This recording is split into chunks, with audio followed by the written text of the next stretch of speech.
Hello, my good friends. How are you today? May God bless you all.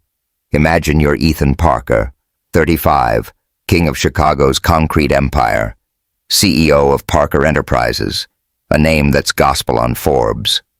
$4 billion in the bank, a penthouse in Gold Coast with Lake Michigan bowing at your feet, a garage stuffed with horsepower, Porsches, Ferraris, a jet waiting at O'Hare like a loyal dog. I'd hit the jackpot before most guys hit their midlife crisis. Magazine covers screamed, "Chicago's billionaire badass." The dream, right? Wrong. I was a ghost in a gilded cage pacing a 12,000 square foot tomb, the city's lights mocking me through soundproof glass. Dating. A Shark Tank. Everyone wanted a bite of my wallet, not me. I'd built walls taller than the Willis Tower, every handshake a deal, every smile a hustle. Nights, I'd stare at the skyline and think, if I vanished, would anyone care? Or just the cash flow drying up? I was sleepwalking through a life that glittered but choked, until that rainy Tuesday when the devil yanked the rug out and my $200,000 Porsche 911 Turbo decided to die right in Chicago's gritty underbelly. It started with a Dodge, merger calls buzzing my phone like flies, my assistant's voice a nag I couldn't shake. I needed air, so I peeled out of the loop, the Porsche snarling like a beast let loose.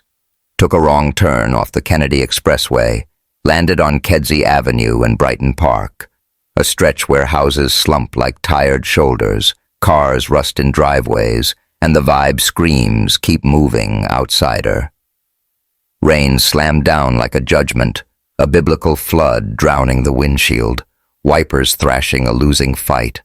I was halfway to nowhere when, bam, the engine screeched, a dying wail, then quit cold. Dashboard lit up like a Vegas slot machine, then blacked out. I gripped the wheel, laughing at the insanity. My world didn't do breakdowns. Things got swapped before they blinked. Not today. I snatched my phone, dead, drained from 3 hours of Zoom hell. Wallet? Left in my Tom Ford jacket from last night's $500 a plate gala at the Art Institute. Bullshit, I choked down for optics. No cash, no cards, no cavalry. Rain pounded the roof like a taunt, and I stepped out, soaked to the bone in seconds. My Armani suit turned to a wet rag, $200 loafers squelching in a puddle, the Porsche gleaming like a stranded UFO on this busted street. A beat-up Chevy slowed, driver gawking at the rich idiot caught in the wild. I waved at a dude in a bull's cap. He floored it like I'd pull a gun. 2 kids on bikes zipped by, cackling, "Sweet ride, bro, too bad it's toast." Wind bit through me, rain pelting my face, and for once, I was nobody. No team to swoop in, no fixers on speed dial. A king stripped naked, and it shook me to the core. Desperate, I popped the hood, rain drenching me as I fumbled with wires I didn't understand. Mr. Big Shot CEO reduced to a clown in a downpour. Oil smeared my hands, a cable sparked, and I cursed loud enough to wake the dead. That's when she roared in, Lena Ortiz, a force of nature cutting through the storm like it owed her money. She stomped down Kedzie, boots splashing, a faded jacket zipped over grease-stained overalls, a Cubs cap shielding her eyes, braids swinging wet and wild. No umbrella, just grit. Others had dodged me, eyes narrow with suspicion, but she stopped, squinting at the Porsche, then me, like I was a puzzle she didn't trust. "That's one hell of a ride to choke out here," she said, voice warm but edged, slicing through the rain's howl. No pity, just facts, with a spark that hit me sideways. I wiped rain from my eyes, oil streaking my face, trying to play it cool. "Yeah, threw a tantrum and ditched me. Guess even the pricey ones got attitude." She stepped closer, sizing me up. Suit, watch, the dripping mess of me. I braced for the greed I knew too well, the mental cash register I'd seen in every date's eyes. But Lena didn't flinch. She grinned, a flash of teeth against the gray, pure as a sunrise. "You look like a drowned rat who's out of his league. I've got a shop 3 blocks up. Ortiz Auto Fix. Want to roll it over? I'll take a peek." I blinked, caught off guard. No hustle, no catch. Just a hand out of the dark. "Yeah, that'd be clutch," I said, nodding fast. "I'm Ethan. Total screw-up today." "Lena," she said, gripping my hand, calluses rough against my soft palm, a builder's shake. "Come on, let's haul this beast before some punk strips it for parts." We shoved the Porsche down Kedzie, rain hammering us, my loafers sliding like skates on ice. She steered, hollering, "Hard left! Watch the damn curb!" while I pushed, grunting like a rookie, every muscle screaming. 3 blocks felt like a war zone, past a taqueria blasting mariachi, a bodega with bars on the windows, kids gaping from porches at the soaked circus.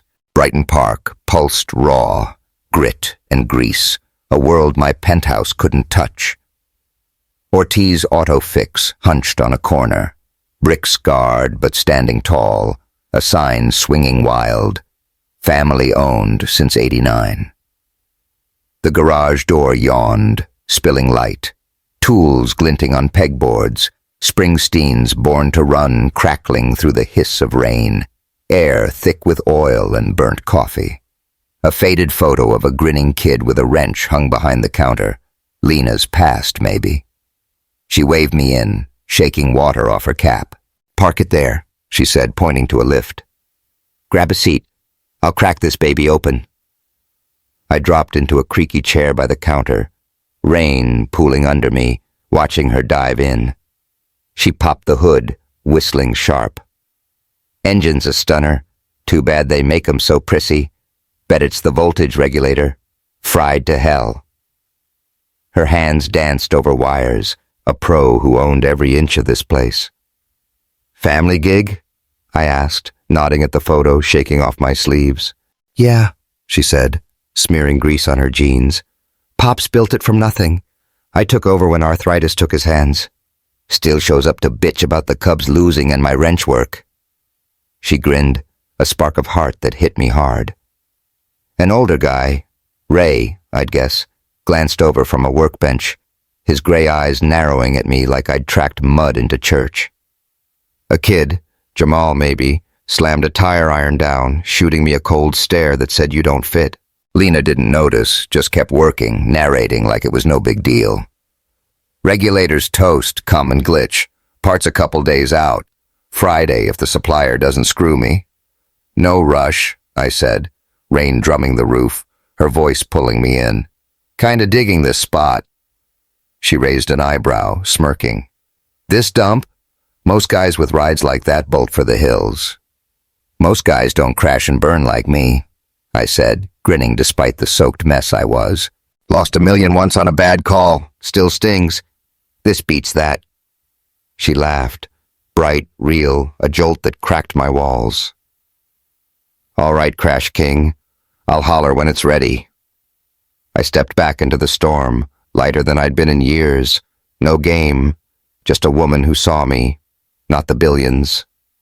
That night, penthouse dark, Lena Ortiz, grease, guts, and that laugh stayed with me. The Porsche dying, the devil's kick, and God's wild card. Hey, I'm Ethan, and that rainy day flipped my world upside down. Stick with me. This ride's just getting started. Hit subscribe and tell me in the comments. Ever had a stranger change your day? Chicago doesn't let up in October. Rain turns to a stubborn drizzle, the kind that seeps into your bones and makes you wonder why you ever left the house. That Wednesday after my Porsche crapped out, I couldn't shake Lena Ortiz or that little shop of hers. Ortiz Auto Fix stuck in my head like a song I didn't know the words to. Grease-stained floors, Springsteen on the radio, her voice cutting through the noise with that no BS warmth. Back in my Gold Coast penthouse, the city glittered below like a postcard. but it felt colder than ever. I'd spent the night tossing on Egyptian cotton sheets, replaying her offer to help. No strings, no catch. It was alien to me, and damn if it didn't pull me right back. By Thursday, I was itching to see her again. The Porsche part wasn't due till tomorrow, she'd said, but I didn't care. I called my assistant, told her to push my 10 a.m. board meeting, some merger crap I couldn't focus on anyway, and grabbed an Uber. No private driver this time. I didn't want the fuss. The ride from downtown to Brighton Park was a 30-minute jolt, skyscrapers fading into squat brick houses, billboards hawking cheap tacos and payday loans. I had the driver drop me a block from the shop, figuring I'd walk the rest. Rain had let up, but the air was thick, carrying the hum of traffic off Kedzie Avenue and the faint sizzle of a grill from a corner joint. Ortiz Auto Fix looked smaller in daylight, the brick chipped but sturdy, the sign swaying in a lazy breeze. The garage door was up, and inside it was alive. Tools clanking, a phone ringing off the hook, Lena's voice barking over it all. She was under the hood of an old Ford pickup, grease smudged on her cheek, her Cubs cap pulled low. Two other figures moved around her, an older guy with gray hair and a limp hunched over a workbench, and a kid, maybe 20, wrestling a tire off a beat-up Civic. I stepped in, hands stuffed in my jeans pockets, trying to look casual in a $500 sweater that probably screamed outsider. Lena spotted me first, straightening up with a wrench in hand. "Well, look who's back," she said, wiping her forehead with the back of her arm. "Parts not here yet. Suppliers dragging their feet. Tomorrow, maybe." "No rush," I said, shrugging like it was no big deal. "Just in the neighborhood. Thought I'd check in." She raised an eyebrow, smirking.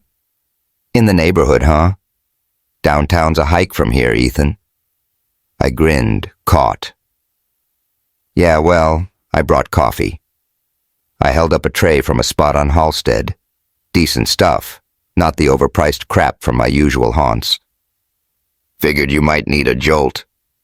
Her smirk softened into something real. "All right, coffee guy. You're earning points." She took a cup, sipping it black, then nodded toward the older guy. "That's Ray. My pops. Runs the place in spirit, even if his hands don't cooperate anymore." Ray Ortiz turned, eyeing me over wire-rimmed glasses. He was maybe 60, broad shoulders gone a little soft, a faded socks tattoo peeking from his sleeve. "This the Porsche kid?" he asked, voice gravelly, like he'd smoked too many Camels back in the day. "Yep," Lena said, leaning against the Ford. "Ethan. Car's a diva, but he's all right," Ray grunted, sizing me up. Suit jacket swapped for jeans or not, I didn't blend. "Fancy ride like that? You must have pissed it off good. What's a guy like you doing slumming it out here?" I shifted, caught off guard. "Just needed a fix. Lena was there." "Uh-huh," he said, not buying it. He grabbed a socket wrench from the bench, tossing it my way. "Prove you're not just some rich punk. Tighten that bolt over there. Let's see if you're all talk." Lena snorted, hiding a laugh behind her coffee. I fumbled the catch but managed, stepping over to the workbench. My hands, used to signing contracts, not turning wrenches, felt clumsy, but I gave it a shot, twisting until Ray nodded, grudgingly satisfied. "Not bad, kid. Don't quit your day job, though." The younger guy, Jamal I'd learned, didn't look up from the tire, but I caught a vibe off him, cold and sharp. He was wiry with a faded Bulls jersey and a focus that said he didn't mess around. Lena waved me to the office chair from last time. "Sit tight. We're slammed. Mrs. Lopez needs this pickup by noon, or she's screwed for her shift." I settled in, sipping my coffee, watching them move like a well-oiled machine. Lena was the heart of it, checking the Ford's engine, barking orders at Jamal, answering the phone with a patience I couldn't fake. "Mr. Torres, I'll squeeze you in tomorrow. Just don't drive that clunker till I see it, okay?" she'd say, or, Carla, pay me when you can. Just get those kids to school safe. It hit me. This wasn't just a shop. It was a lifeline for folks who didn't have much, and Lena was holding it together with grit and duct tape. Between calls, she glanced my way. You're quiet over there, what's up? I shrugged, coffee cup warm in my hands. Just taking it in. This place, it's real. Not like where I'm from. She tilted her head, curious. Where you're from, huh? Gold Coast? Loop? Bet you've got a view that'd make my rent look like pocket change. Something like that, I said, dodging the details. But it's empty up there. Big place, no noise. Gets old. She studied me like she was peeling back a layer. Sounds lonely. Money doesn't fix that, does it? Nope, I said, the word slipping out rawer than I meant. Covers it up, maybe, but it's still there. She nodded. Slow, like she got it. Really got it. Yeah, well, out here, we don't have the cash to hide from it. Keeps us honest. Before I could answer, Jamal stomped over, tire iron in hand, glaring at me. Yo, Lena, this the guy with the Porsche? Parker, right?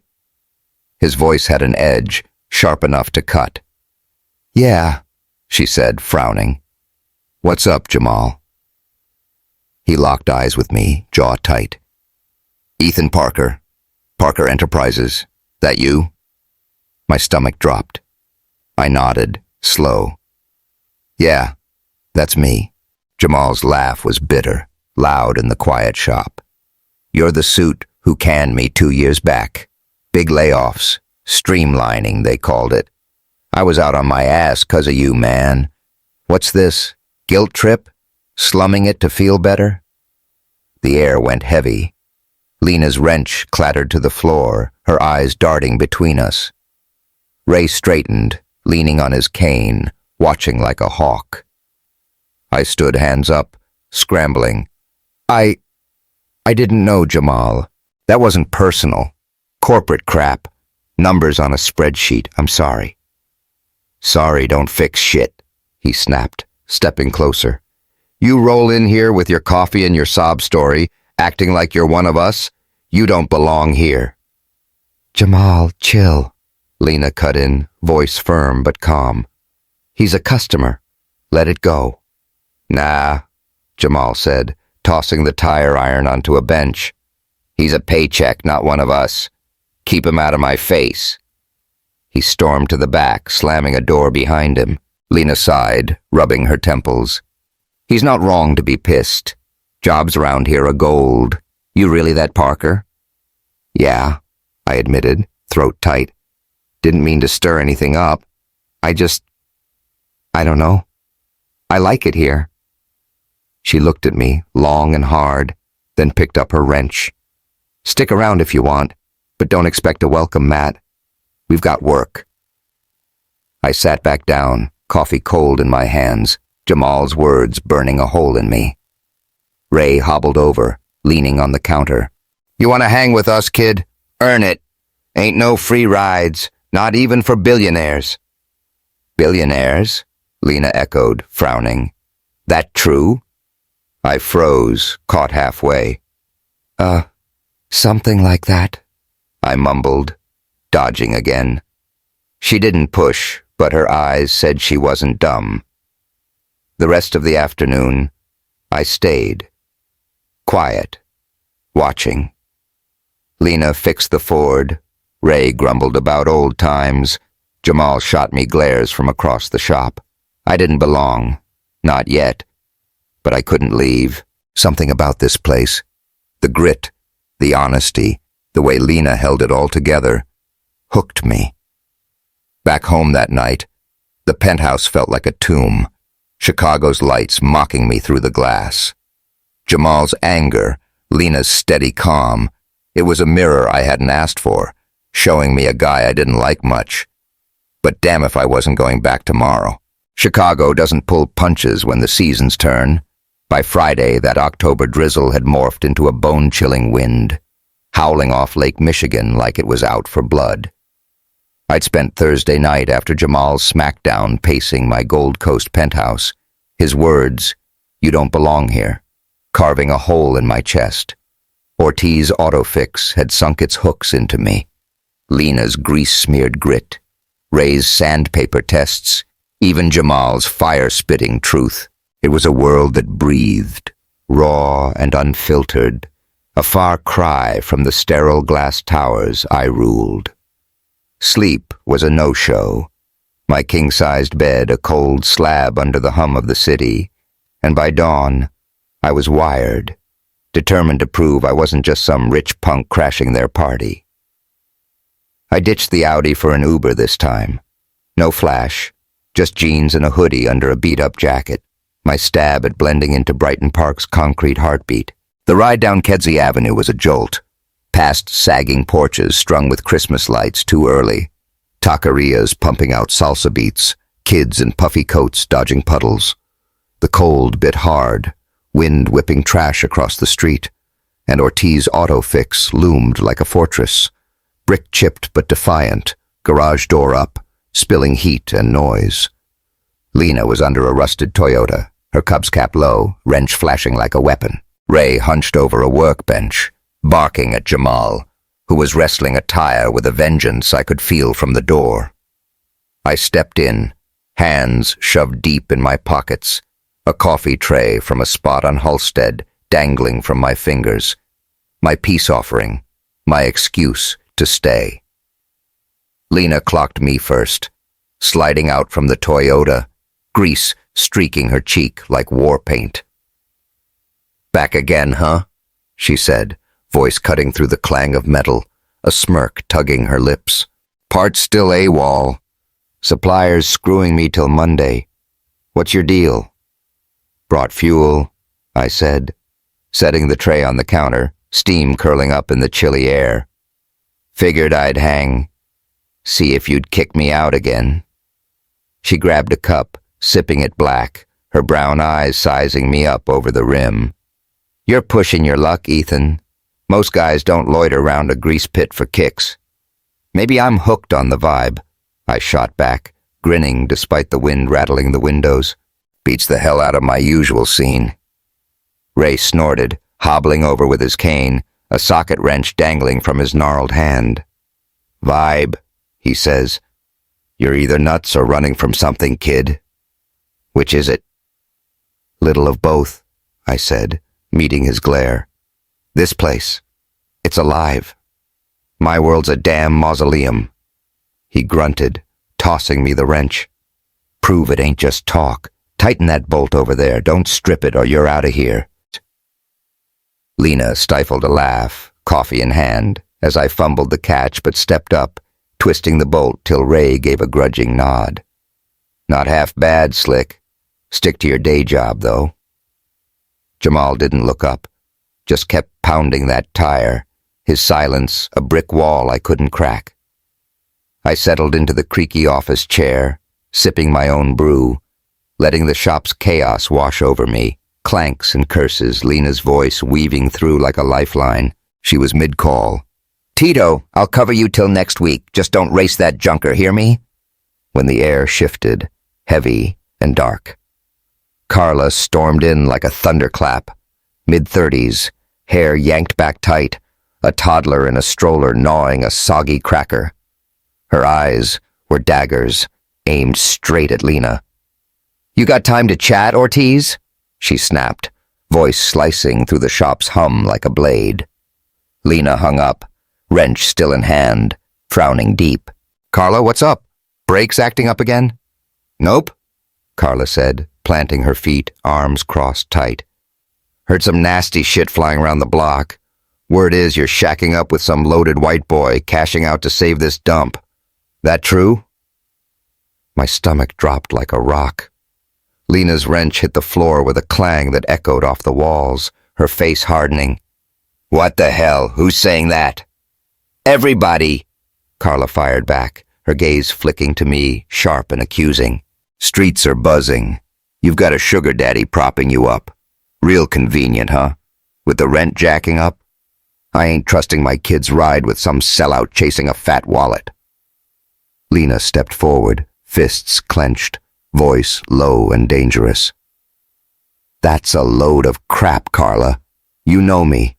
I don't roll like that.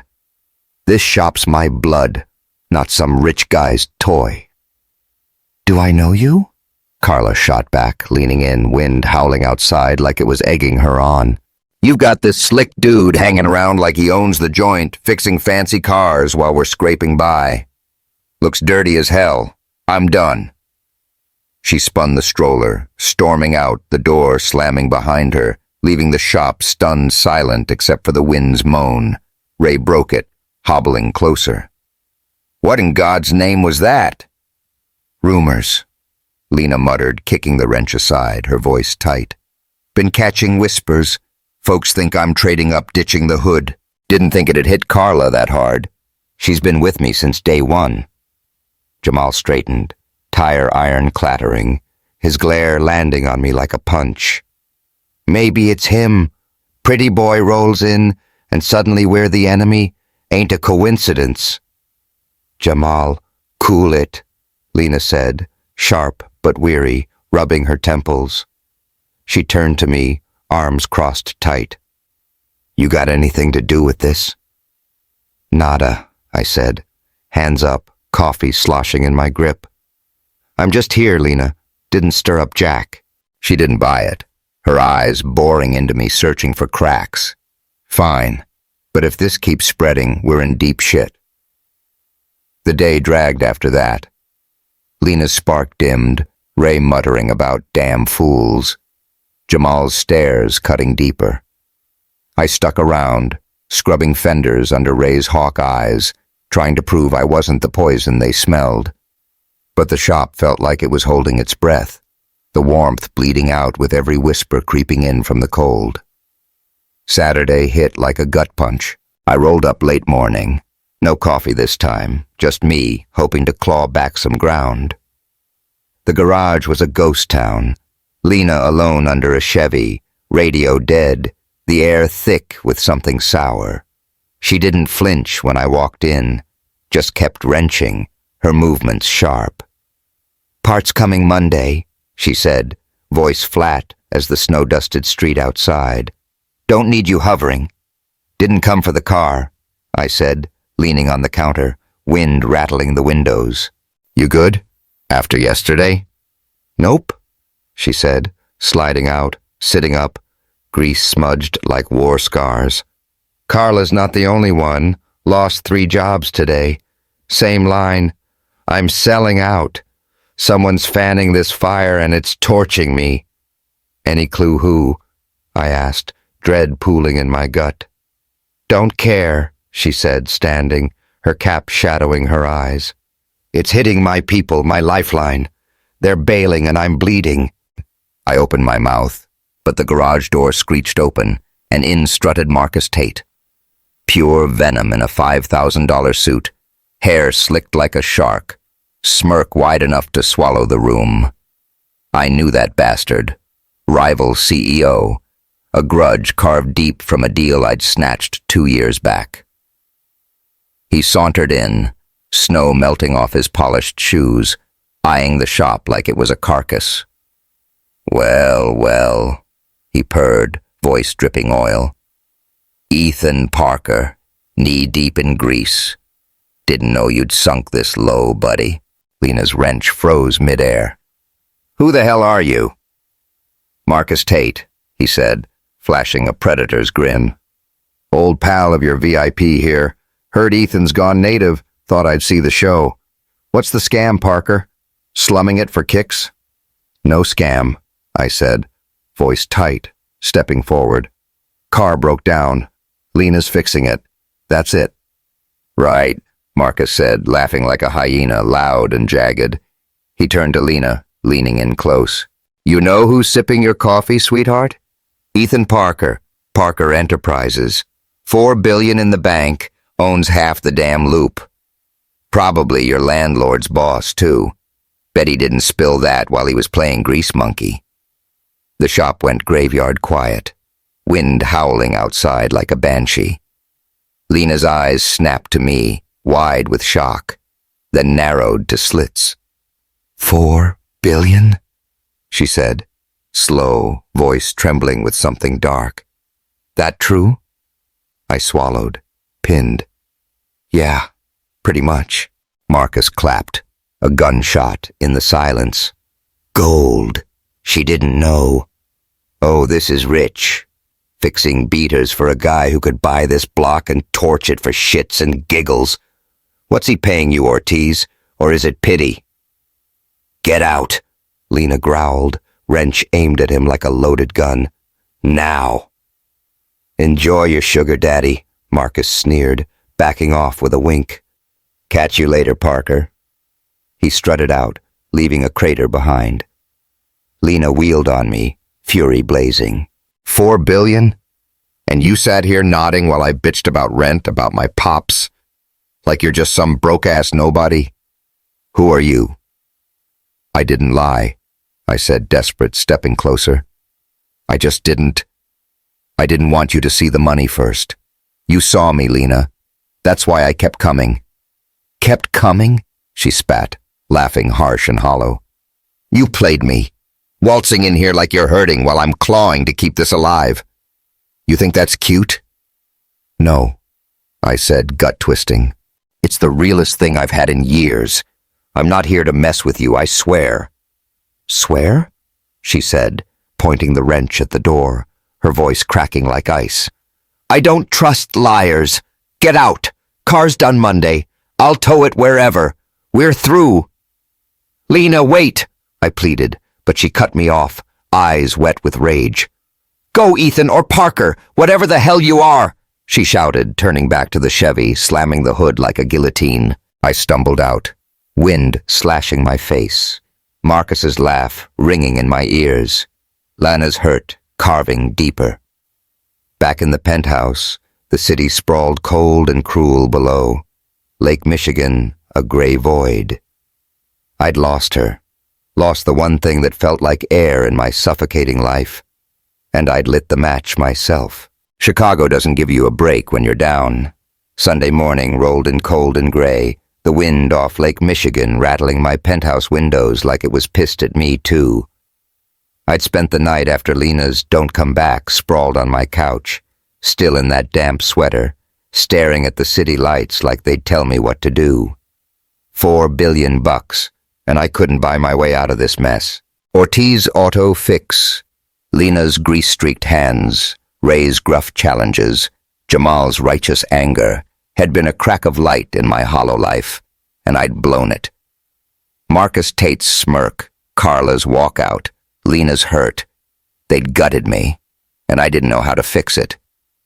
By noon, I was pacing the hardwood floors, coffee cold on the counter, when my phone buzzed. Not a work text this time. Sophie Parker, my little sister, the one person I hadn't talked to in years. Heard you're playing Grease Monkey in Brighton Park. Call me. My stomach flipped. Sophie, 32, sharp as a tack, the only one who'd ever called me on my bullshit and walked away from our family's golden cage. Last I'd heard, she was running a non-profit in Pilsen, living off grit and spite. I hadn't seen her since she bailed 5 years back, fed up with Dad's empire and my silence. Why now? I called her, hands shaky. She picked up on the second ring, voice dry as ever. Ethan, so it's true? You're slumming it with a mechanic? Hey, Soph, I said, leaning against the window, the city a gray smear below. Word travels fast. Marcus Tate's got a big mouth, she said. Ran into him at a fundraiser last night. Couldn't shut up about catching you in some garage. What's going on? I sighed, rubbing my face. Car broke down. Met a woman, Lena. She's different. Real. I screwed it up, though. Marcus made sure of that. She laughed, short and sharp. Different, huh? Sounds like you're using her to feel human again. Same old selfish Ethan. Meet me at 'Brood Awakening in Pilsen. 2 o'clock. We need to talk. Sophie, I'm not, I started, but she'd already hung up. Typical. I grabbed my keys, swapped the sweater for a jacket, and headed out. Pilsen's a quick haul south from Gold Coast, artsy murals splashed on brick walls, taquerias pumping out salsa beats, a vibe that's loud and alive. Brewed Awakening was a hole-in-the-wall coffee spot. Mismatched chairs, a chalkboard menu, the hiss of an espresso machine cutting through chatter. Sophie was already there, perched at a corner table, her dark hair cropped short, a flannel shirt screaming, "I don't care," over jeans. She looked up, green eyes pinning me like a bug. "Sit," she said, pushing a black coffee my way. "You look like hell." "Thanks," I said, dropping into the chair. "You look good. Been a while." 5 years, she said, sipping her own cup. "Since you let Dad's empire swallow you whole and didn't say shit when I walked. Now you're chasing some mechanic? Spill it." I took a breath, the coffee's heat grounding me, and laid it out. Portia dying, Lena's shop, the coffee runs, Jamal's call-out, Marcus blowing my cover. "She kicked me out yesterday," I finished, voice low. "Thinks I played her, hid who I am. She's right, kinda." Sophie leaned back, arms crossed. "Kinda? You're Ethan freaking Parker. 4 billion in the bank, half the loop in your pocket. You waltz into her world, play regular Joe, and expect her not to feel used when the truth drops. That's not kinda. That's you being a dick." "Ouch," I said, wincing. "Tell me how you really feel." "I will," she said, leaning in, voice cutting. "You're doing what you always do, using people to patch your holes. Mom and Dad ignored us unless we fit their script, so you built walls and I ran. You pushed me out when I wouldn't play along. Now you're pulling the same crap with this Lena. She's not your redemption arc, Ethan." Her words hit like a slap, dragging up memories I'd buried. Mom's cold dinners, Dad's barked orders, Sophie begging me to leave with her.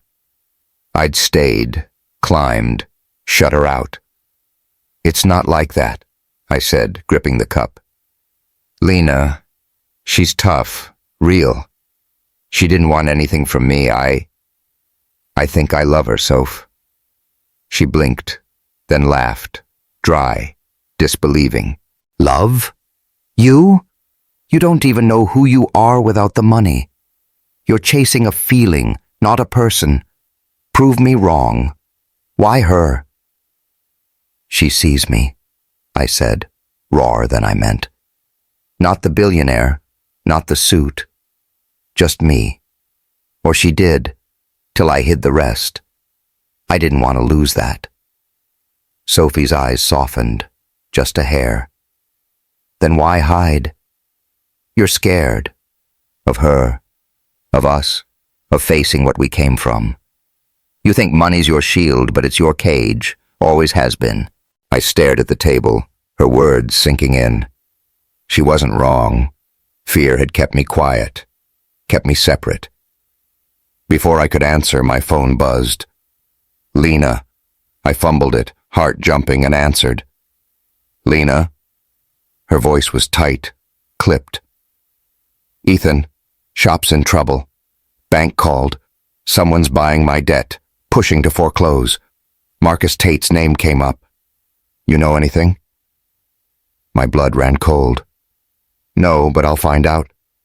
"Lena, Don't." She cut me off. "They're taking my shop and you're nowhere." "Guess I was wrong about you." Click. She was gone. Sophie raised an eyebrow. "Trouble?" "Yeah," I said, standing, adrenaline spiking. "Marcus is screwing her over, buying her debt. I've got to stop him." "Stop him?" she said, skeptical. "Or throw money at it like always?" "Not this time," I said, jaw tight. "She doesn't want my cash. She'd hate me more. I've got to fight this her way." Sophie studied me, then nodded, slow. "All right. Prove it. To her, to me. Don't screw it up again." I bolted. the cold slapping me as I hit Pilsen's streets. Marcus was a snake. I'd beaten him on a deal 2 years back, and he'd been itching for payback. Buying Lena's debt? That was personal, aimed at me through her. I drove to Brighton Park, rain spitting again, Ortiz auto fix a shadow against the gray. Lena wasn't there. Jamal said she'd gone to a community center down the block, teaching a car maintenance class. I parked, heart pounding, and slipped inside. The room was small. Folding chairs, a beat-up engine on a stand, a dozen women watching Lena explain oil changes. She was in her element, steady, patient, grease on her hands like a badge. I hung back, hood up, until she spotted me mid-sentence, her voice faltering. "Ethan? What the hell?" The women turned, murmuring. I stepped forward, hands out. "Lena, I'm sorry about everything. Marcus is behind this. He's hitting you to get at me. I didn't know till you called." Her eyes flashed, but she didn't move. "So what? You're here to play savior?" "No," I said, voice steady. "I'm here to fight. With you. Not for you. Tell me what you need." She stared, rain tapping the windows, the room holding its breath. Carla, the one from the shop, stood, arms crossed. "He's the rich guy, right? Why should we trust him?" "He's trying," I said, meeting her glare. "I hid who I was, screwed up, but I'm not walking away. Lena's worth more than my money." Carla hesitated, then sat, muttering, "Better be." Lena's jaw tightened, but something shifted in her eyes, soft, just for a second. "We're raising cash," she said finally. "Community pitch-in tomorrow. Keep the bank off my back. You want to help? Show up. No suits, no bullshit." "Done," I said, relief hitting me like a wave. "I'm in." She nodded, curt, and turned back to the engine. I slipped out, rain soaking me, a spark of hope flickering. Monday, I'd get Marcus, but tomorrow, I'd fight Lena's way. Sophie's voice rang in my head. Prove it. I was damn well going to.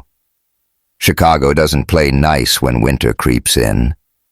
By Monday, that October chill had turned into a full-on snowstorm, the first of the season, dumping wet flakes across the city like it was trying to bury us all.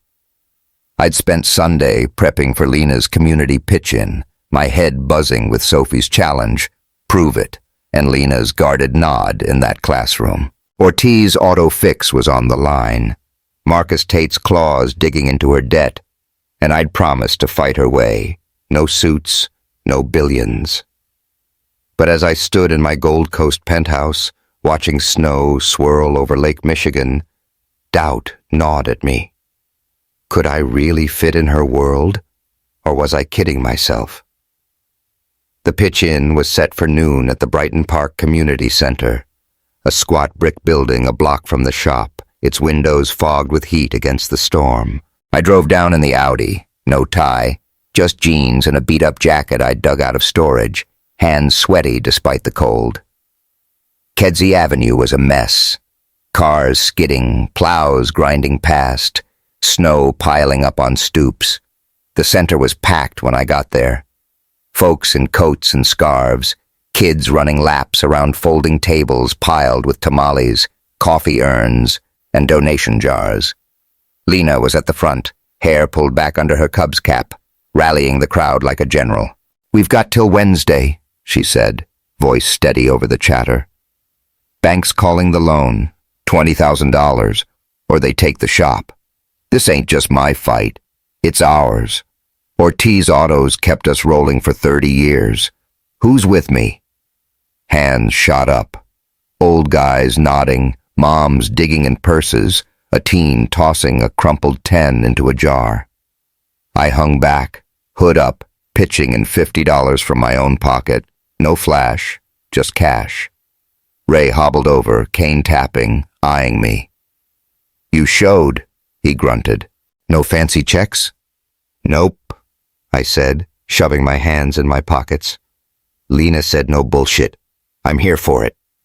He smirked, a rare crack in his gruff wall. Good. Don't screw it up. Jamal was there too, lugging a box of donuts, his glare still sharp but quieter. Carla, Lena's doubter from last week, worked the coffee table, glancing my way but not snapping this time. The room hummed, laughter, clinking coins, Lena's voice weaving it together. By 2 p.m., they'd raised $8,000, not enough, but a start. I pitched in, hauling chairs, pouring coffee, keeping low-key, earning nods instead of stares. Lena caught my eye once, a quick look that wasn't warm, but wasn't ice either. Progress, maybe. Then Marcus struck. Tuesday morning, my phone lit up with a text from an unknown number. Check the news, Parker. Your girl's toast. My gut sank. I flipped on the TV. WGN9, mid-broadcast. Brighton Park Auto Shop, accused of fraud. Locals claim owner Lena Ortiz took cash from billionaire Ethan Parker to dodge debt. A grainy shot of me at the pitch-in flashed on screen, then Lena's shop, snow piling up outside. The anchor droned on. Sources say Ortiz is trading favors with Parker Enterprises' CEO to keep her business afloat. I cursed, loud enough to rattle the penthouse windows. Marcus, he'd twisted the pitch-in into a smear, feeding lies to the press. My phone buzzed again. Lena. You see this? She snapped when I answered, voice shaking with fury. Yeah, I said, pacing. It's Marcus. Has to be. He's screwing with us. Us? She said, bitter. This ain't us, Ethan. My phone's blowing up. Customers bailing. Carla's pissed again, saying I'm a sellout. You bring this shit every time you show up. Lena, I started, but she cut me off. Save it. Pitch-in's dead. Nobody's donating now. Bank's at my door tomorrow. Your trouble I can't afford. Click. Gone. Snow pounded the city as I drove to Brighton Park, wipers slapping, heart hammering. The shop was locked, a closed sign swinging in the wind. I banged on the door. No answer. Down the block, the community center was quiet, a few stragglers whispering by the steps. Carla stormed out when she saw me, snow sticking to her coat. You happy now? She spat. Lena's losing everything 'cause of you. I'm trying to help, I said, voice tight. Marcus is behind this. He's hitting her to get me. Then stop him, she yelled, jabbing a finger at me. Or get out of her life. She stomped off, leaving me in the storm. I tracked Marcus to a warehouse in West Loop. His turf, a gray slab of concrete hunched against the blizzard. He'd been sniffing around my deals for years, and this was his revenge shot. I parked, snow crunching under my boots, and barged in. He was there, leaning on a crate, suit pristine despite the weather, smirking like he'd already won. Ethan, he drawled, clapping slow. Knew you'd show. Love the knight in shining Audi look. Cut the crap, I said, stepping close, recorder app running in my pocket. You're tanking Lena's shop, buying her debt, feeding lies to the press. Why? Why? He laughed, sharp. You screwed me on that logistics deal 2 years back, cost me millions. Now I'm screwing you, through her. Bought her loan cheap, flipped the story. She's done by tomorrow, bank's sealing it. I clenched my fists, snow melting in my hair. I've got you on tape, asshole. Back off, or this hits every news desk in Chicago. His smirk didn't budge. Go ahead. Play it. I'll spin it faster than you can blink. You're out of your league, Parker. Sign off, walk away, or I'll burn her world down. Shop, reputation, all of it. You're a bastard, I said, voice low, recorder still rolling. Business, he said, shrugging. You'd do the same. Oh, and nice try with the pitch-in. Cute, but too late. He turned, strolling out, leaving me in the freezing warehouse, his threat echoing. Back home, I played the tape, Clear as day, Marcus admitting it all. Proof, but shaky. His spin machine could twist it and Lena'd still lose. I called Sophie, voice hoarse. He's got her cornered, Soph. Debt's due tomorrow, $20,000. Pitch-ins bust, shop's locked. She hates me. Sophie sighed through the line. You've got a recording. Use it. But she won't take your money, Ethan. You know that. Yeah, I said, sinking onto the couch, snow streaking the windows. She'd rather lose it all than let me fix it. Then don't fix it, she said sharp. Fight with her, her way. You're still thinking like a suit. Stop. I hung up, staring at the city, Gold Coast glowing, Brighton Park drowning in snow and lies. Jamal called next, surprising me. Shop's done, man, he said, voice flat. Lena's at her place, not talking. You really Parker Enterprises? Yeah, I admitted, throat tight. I'm sorry, Jamal. For the layoffs, for this, I'm trying. Try harder, he said. She's breaking, and you're part of it. Click. Tuesday night, I hit bottom, sat in the dark, power flickering from the storm, replaying everything. Lena's trust, Marcus's game, my dumbass half-truths. Sophie doubted me. Jamal hated me. Lena was losing it all. I'd gone to that pitch-in, poured coffee, thought I could fit, and Marcus had turned it into a noose. The bank would take the shop tomorrow. $12,000 short, no time left. I could write a check, save it in a heartbeat, but she'd never forgive me. Her way, community, grit, was slipping through her fingers, and I'd helped break it. Then my phone buzzed. Ray. Ethan, he rasped, snow static on the line. Lena's at the shop. Bank's coming at 8 a.m. She's packing up. Won't quit, but she's done. You gonna show or what? I stood, snow howling outside, Marcus's tape in my pocket. I'm there, I said, voice steady. Tell her to hold on. Better hurry, he said, and hung up. The storm raged as I grabbed my keys, the city a blur of white. Lena was breaking, and I'd helped push her there. Marcus's knife, my lies. I had proof, a shot, but it felt like chasing smoke. Ortiz autofix was slipping away, and with it, any chance I had to prove I wasn't just the suit they all saw. I'd promised to fight with her, but it looked like I'd lost before I'd even started. Chicago woke up Wednesday under a blanket of snow, the storm finally easing, leaving the city quiet and raw. I'd barely slept. Ray's call, she's packing up, burning in my head all night. Ortiz auto-fix was hours from the bank's claws. Marcus Tate's smirk hovering like a ghost. I'd promised Lena I'd fight her way. No billions, no shortcuts. But as I stood in my Gold Coast penthouse, the skyline glinting through frosted glass, I felt like I'd failed her. The recorder with Marcus's confession sat heavy in my pocket. Proof, but not enough on its own. I grabbed my keys, the Audi's engine roaring against the silence, and headed to Brighton Park. The streets were a mess. Snowplows grinding, Kedzie Avenue slick with ice, Brighton Park hunkered down under the cold. Ortiz Auto Fix loomed ahead, its garage door shut tight, a closed sign swinging in the wind. I parked, boots crunching snow, and banged on the side door. Ray opened it, cane in hand, his grizzled face softer than usual. She's inside, he said, stepping aside. Bank's due at 8, hour from now. You got something, kid? Yeah, I said, breath fogging in the chill. Gonna try. Inside, the shop was a shadow of itself.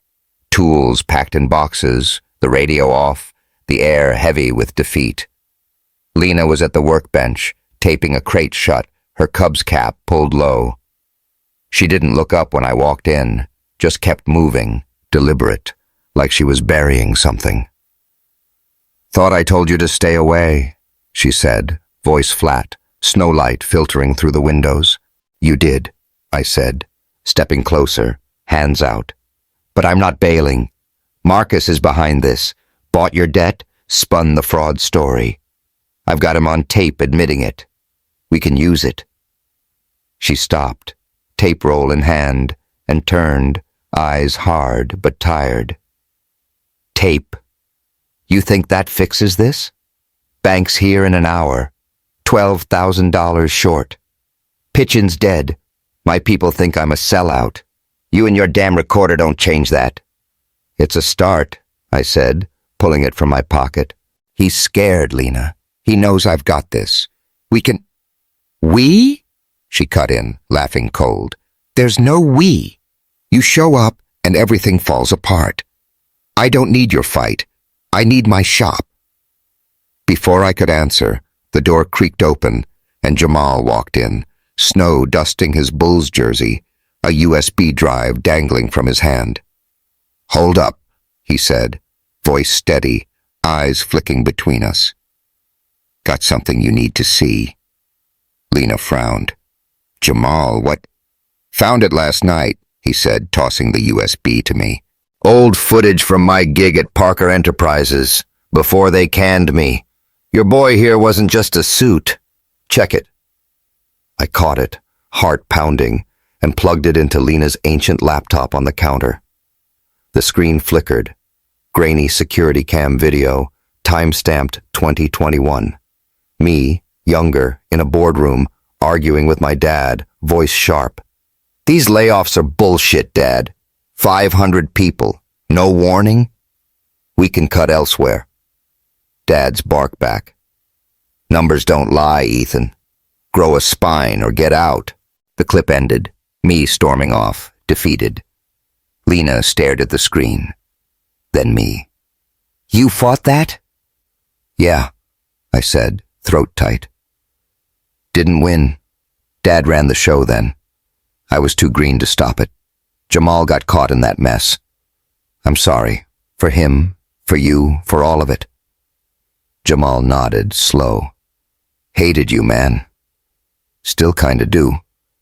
But you weren't the one signing my pink slip. Thought you should know. Lena's jaw softened, just a hair. Why didn't you say? Didn't think it mattered, I said, meeting her eyes. Past's past. I'm here now. That tape on Marcus, this video, we've got a shot. Sophie's got a reporter friend at the Tribune. We can blow this up, save the shop.